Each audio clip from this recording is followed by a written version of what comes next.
Ndabasuje kandi mbaye ikaze mwe dukunze kubana mu biganiro bitandukanye bikunda gutambukanga kuri cano. Uyu munsi nabateguriye ikiganiro cyiza gishyashya muzajya mumenyeramo ibintu byinshi bigiye bitandukanye ariko by'umwihariko byerekeye kwiyoboka Imana. Murakaza neza rero muri iki kiganiro cya mbere tuzatubagezaho inkuru zubaka zishingiye ku buzima ndetse n'ubuhamya ndetse n'ijambo ry'Imana. Ntabwo ari ibyo ngibyo gusa kubera yuko tuzajya tunyuzamo tugerageze no gusobanura indirimbo zigiye zitandukanye ndetse tuvuge ku mateka yazo, yaba indirimbo mwakunze ndetse n'indirimbo zo mu gitabo. Tuzatugerageza kuvuga bimwe kuri zo ndetse tuvuge ku mateka yaziranze ndetse n'abazikoze n'igihe bazikoreye ndetse byinshi bivuga kuri izo ndirimbo tuzatugerageza kubisobanura. Ntabwo ari ibyo ngibyo gusa kuko ahangaha uzajya ugenda uhamenyera impuguro zigiye zitandukanye ku baririmbyi, by'umwihariko abaririmbyi bari mu makora ndetse n'abaririmbyi ku giti cyabo. Ariko nanone ntabwo ari ibyo ngibyo gusa kuko ahangaha uzagerageza no kuhamenyera ibitaramo bigiye bitandukanye ndetse n'ibiterane by'amakorali agiye atandukanye ndetse n'abahanzi muri rusange. Mbaye ikaze mwese rero muri rusange, ariko by'umwihariko hari umushyitsi w'Imana ngiye kwakira aka kanya.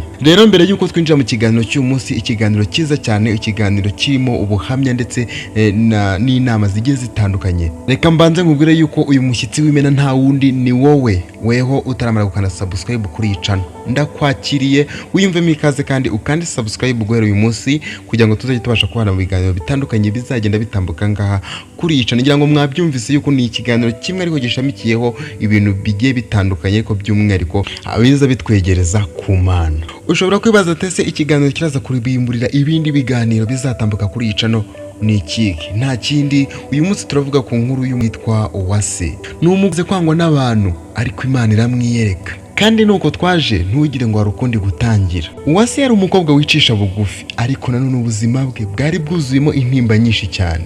Se umubyara yaramwihakanye ku mugaragaro izuba riva, ndetse nyina aza kumurera wenyine. Uyu mwana w'umukobwa yakuriye mu bukene bukomeye cyane, akarengane, ndetse biza kurangira bimugize umuntu wicecekeye cyane. Yakuze afite intego zo kuzakorera Imana, ariko aho yageze mu itorero aho yifuzaga guhungira yahasanze gucibwa intege. Baramusebyaga ndetse bakamwanga cyane.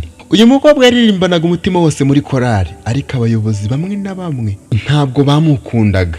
Iyo yabaga yambaye imyenda itameze neza kubwo kubura ubushobozi bwo gushaka agasabune ngo ayisukure, cyangwa se inkweto zaramusaziho zaracitse, babashaga kubibona ndetse rimwe na rimwe bakanamutonganya bamwereka yuko ari ikosa rye, nyamara ntabwo babashaga kubona ibyiza yakoraga mu murimo. Hari umunsi umwe bari muri repetisiyo, uyu mukobwa aririmba indirimbo yaririmo amagambo agira ati: Imana ireba ku mutima si ku isura cyangwa se ku bikoresho. Yayiririmbye arira, abaraho bose baraceceka. Imana yavugiye mu ndirimbo ye, ariko ntabwo ari uko nguko abayobozi babyumvise, kuko nyuma y'icyumweru kimwe gusa baramuhagaritse muri korali. Bamuhagaritse bavuga ko adakwiriye kuba umuririmbyi wa korali yabo kubera ngo arabasebya, by'umwihariko iyo bari gutambuka imbere. Uwase yatashye yuzuye agahinda, ariko nanone ntabwo yigeze arakarira Imana, ahubwo yafashe akanya mu ibanga arayegera arasenga cyane. Igihe kimwe yumva ijwi ry'Imana rimubwira riti: ubwo wanzwe n'abantu, ni njyewe ngiye kukwiyereka.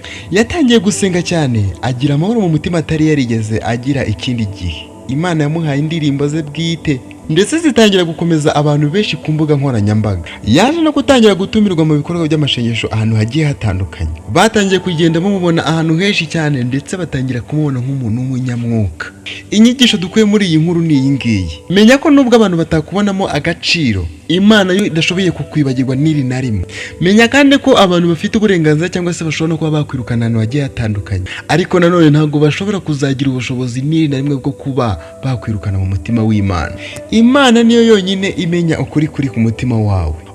Mbega Imana ikomeye! Murakoze kumva iyi nkuru. Niba hari inkuru y'ubuzima bwawe wifuza kuba twasangiza abandi, twandikire. Ikindi kandi niba iyi nkuru wayikunze, ntiwirengagize gukanda like kuri no video. Ikindi kandi kuyisangiza abandi ni ibintu byiza cyane. Uraba udufashije kuba twarushaho kugenda tuzamura iyi YouTube channel yanjye ndetse no YouTube channel yawe. Kandi ugenzure neza niba amaze gukanda subscribe hano, niba utarayikanda cyangwa se uri mushyashya, wibuke kuyikanda kandi wibuke gufungura inzogera kugira ngo buri kiganiro cyose gitambutse ngo uzajye ubasha kuhita ukibona mu bambere. Ese hari icyo wigiye kuri iyi nkuru y'Uwase? ukatwandikira ngo muri comment. Wakoze cyane wo twatangiranye ino nkuru tukaba tuyisozanyije. Tuzongera guhura ubutaha kuri Rukundo Gospel Voice aho tuzakomeza tuvuga iby'Imana. Imana ibahe umugisha. Bye, ndabakunda, ikomeze kubandindira.